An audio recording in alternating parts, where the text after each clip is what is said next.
Hello, my name is Megan Arns, and I am the Director of Percussion Studies at the University of Missouri School of Music. Today I will be playing the snare, keyboard, timpani, and multi-percussion etudes from the General Percussion Option for the 2021-2022 Missouri All-State Band Audition. At the end of each excerpt, I'm going to provide some helpful tips for your practice sessions.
Okay, now that we've heard Cerrone 4, I'm going to give you a few helpful practice hints.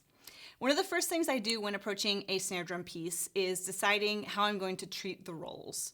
So the rolls in this piece, since it's a concert snare drum solo, I'm going to do as buzz rolls. You might see 3 slashes or 2 slashes in other places, but they're going to be treated the same way as buzz rolls. No open stroke rolls in this piece. Then I like to decide what my roll base or the skeleton of the roll is going to be. So I put my performance tempo on and see what fits the best. Sometimes it's very obvious, sometimes it can be more than one thing. So for this one, in the very beginning, I might start with, let's say, 16th notes.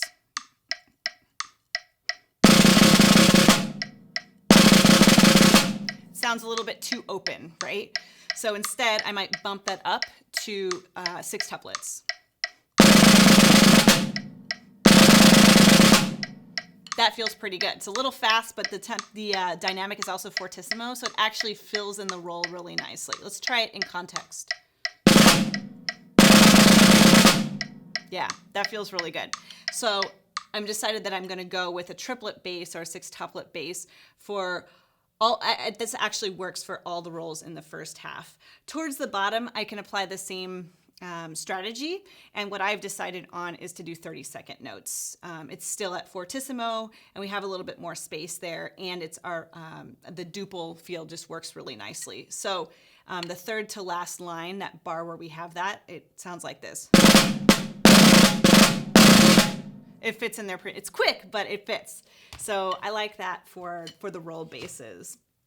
The next thing I would like to talk about is the treatment of the ornaments. So the flams, the drags, the ruffs, and in this case, there are also some 5-stroke rolls in here. So the most important thing about ornaments is consistency throughout the piece. So if you want to take a more open approach, make sure that's the case for all the ornaments. If you want it to be more closed, make sure that's the case for all of them.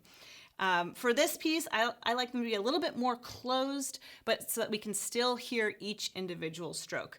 So whatever you decide on for the flam, take the equal amount and move it out for the drag, and then take the equal amount and move it out for the ruff, and then same when you go out to 4 grace notes. And then each of these should always be crescendoed into the primary note. So even though this happens very quickly, it's still very important that it's there. So for example, in the very first note of the piece, where you have the ruff, the 4-stroke ruff, the sticking I like to use for this is right, left, left, right.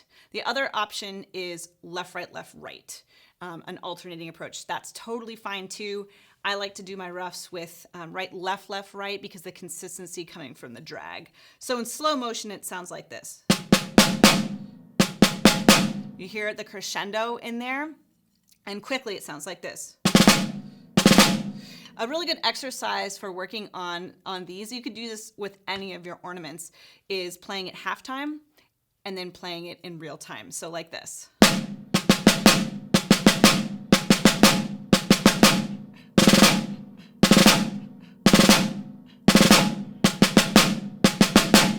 So that's really great practice, and the detail of these ornaments is really important here. And also, one other note about ornaments is in the third to last line where you have 4 grace notes leading into the primary note. We treat that like a 5-stroke roll, basically. And the sticking I would use is right, right, left, left, right. So just like you would do an open stroke 5-stroke roll. So also crescendoed. So the meter of this piece is 6/8 time. So even though there are some accents written into this piece, we also want to sort of place an agogic accent on the stronger beats so we feel that 6/8 feel. So for example, in the first line, in bar 3, we kind of want to make sure that we have this like lilting 6/8 feel and that it doesn't just sound completely straight the whole time. So let me just play a little bit of the first line with that idea in mind. So we don't want to actually have a full accent, but just sort of an implied or an agogic accent. Put the metronome back on here.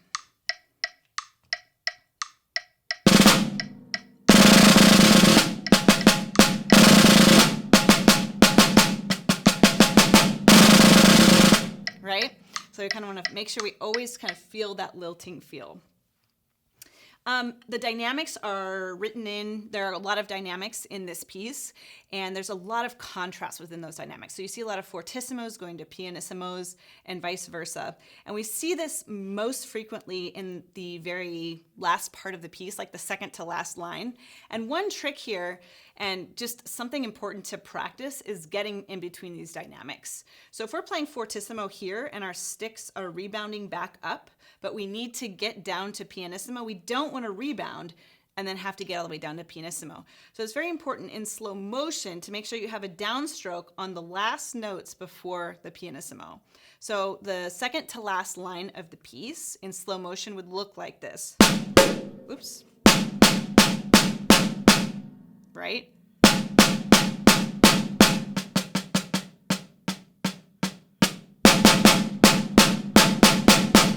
So, and then the same for coming back up to the fortissimo. You want to rebound to an upstroke so that you're able to get back between the two. So you could even create an exercise getting between those dynamics, but really make sure that you're able to have maximum amount of contrast between the two. So here it is a little bit quicker.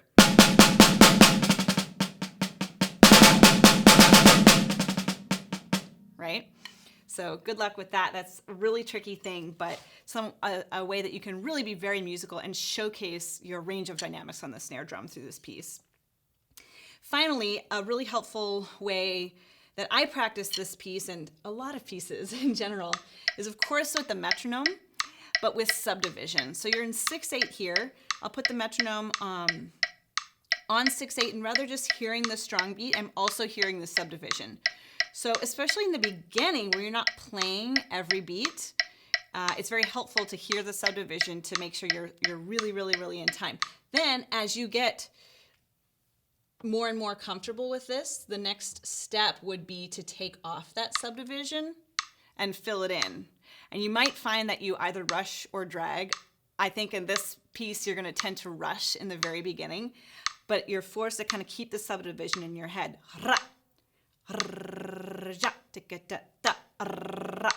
But especially those first three small beats there, that's really helpful. So start with the full subdivision on, then take the subdivision off so that you're responsible for more time.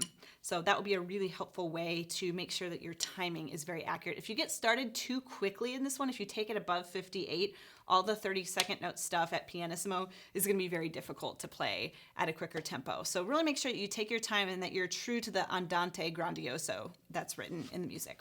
So have you practicing, and good luck with this. If you would like more information about the University of Missouri School of Music or about the Percussion Studio, check out our website in the description below. You can find our percussion studio's social media channels by searching for Mizzou Percussion on Instagram and Facebook, and view past performances on the University of Missouri School of Music YouTube channel.